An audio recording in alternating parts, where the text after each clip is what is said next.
নমস্কার বন্ধুরা, আরজি কুকিং চ্যানেলে আপনাদের সবাইকে স্বাগত। আজ নিয়ে হাজির হয়ে গেলাম হাতে মাখা ভেন্ডির একটা দুর্দান্ত রেসিপি নিয়ে, যেটা খেতে কিন্তু অসাধারণ লাগে। তো চলুন শুরু করা যাক। আমি এখানে 400 গ্রাম ভেন্ডি খুব ভালো করে ধুয়ে বড়গুলো দু টুকরো করে কেটে নিয়েছি, আর ছোটোগুলোকে দুই পাশ ফেলে দিয়ে গোটা রেখে দিয়েছি। এখন এর মধ্যে আমি কিছু মশলা অ্যাড করব। দিয়ে দিচ্ছি একটা ছোট সাইজের টমেটো, আমি ছোটো টুকরো করে কেটে নিয়েছিলাম। একটা বড় সাইজের পেঁয়াজ বাটা দিলাম। দিয়ে দেব হাফ চামচ রসুন বাটা, হাফ চামচ আদা বাটা, হাফ চামচ কাঁচা লঙ্কা বাটা।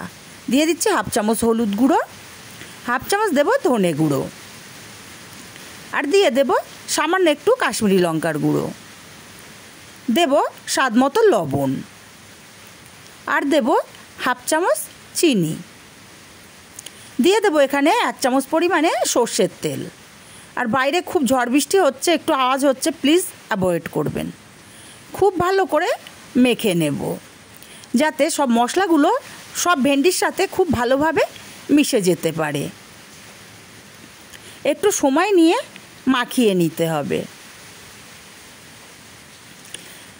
আমি মিনিট 2-3 সময় নিয়ে খুব ভালো করে ভেন্ডিটা মাখিয়ে নিয়েছি। দেখেই বুঝতে পারছেন ভেন্ডিটা কিন্তু অনেকটাই মজে গেছে।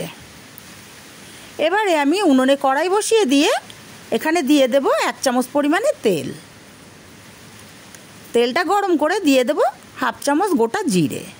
জিরেটা কয়েক সেকেন্ড ভেজে নেব। এবার দিয়ে দেব এখানে মাখিয়ে রাখা ভেন্ডিগুলো। একটু সময় নিয়ে আমি ভেন্ডিটাকে কষিয়ে নেব, যাতে মশলাটা খুব ভালো করে কষানো হয় আর ভেন্ডিটাও একটু ভাজা ভাজা হয়ে যায়। মিনিট 2 সময় নিয়ে ভেন্ডিটাকে আমি কষিয়ে নিলাম মশলার সাথে। এবার আমি একটা ঢাকা দিয়ে রান্না করব 1 মিনিট। 1 মিনিট পর ঢাকাটা খুলে নিলাম। একটু নেড়ে চেড়ে দেব।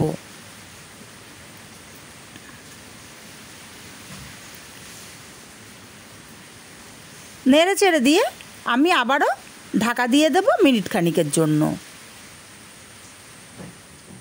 1 মিনিট পর ঢাকাটা খুলে নিলাম। আবারও একটু নেড়ে চেড়ে দেব। এইভাবে ঢাকা দিয়ে দিয়ে রান্না করতে হবে, আর কিছুক্ষণ পর পর ঢাকাটা খুলে নেড়ে দিতে হবে। তাহলে মশলাটাও খুব ভালো করে কষানো হবে আর ভেন্ডিটাও ভালো মতো সেদ্ধ হয়ে যাবে। আবারও আমি ঢাকা দিয়ে দিলাম মিনিট খানিকের জন্য। মিনিট খানিক পর ঢাকাটা খুলে নিলাম, নিয়ে কিছুক্ষণ রান্না করে নেব। আর এর মধ্যে আদা বাটা দেওয়া আছে। আদা বাটাটা কড়ার গায়ে লেগে যায়, তাই একটু খুন্তি দিয়ে ভালো করে নেড়ে দিতে হবে।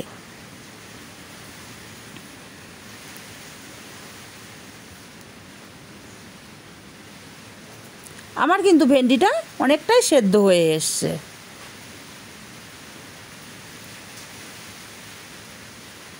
আমি নেড়েচেড়ে দিয়ে আরও কিছুক্ষণ ঢাকা দিয়ে রান্না করব।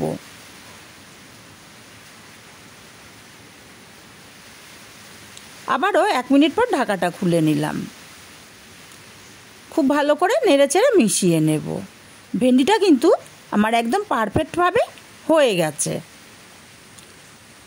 এবারে আমি ভেন্ডিটা নামিয়ে নেব। আর তৈরি হয়ে গেল আমার দারুণ স্বাদের মশলা ভেন্ডি। হাতে মাখা ভেন্ডি রেসিপি একবার হলেও বাড়িতে ট্রাই করবেন, খেতে কিন্তু স্বাদে দুর্দান্ত হয়। আর এরকম একটা রেসিপি থাকলে ভাত, রুটি, পরোটা খাওয়ার কিন্তু কোনো চিন্তাই থাকে না। রেসিপিটা কেমন লাগলো কমেন্ট করে জানাতে ভুলবেন।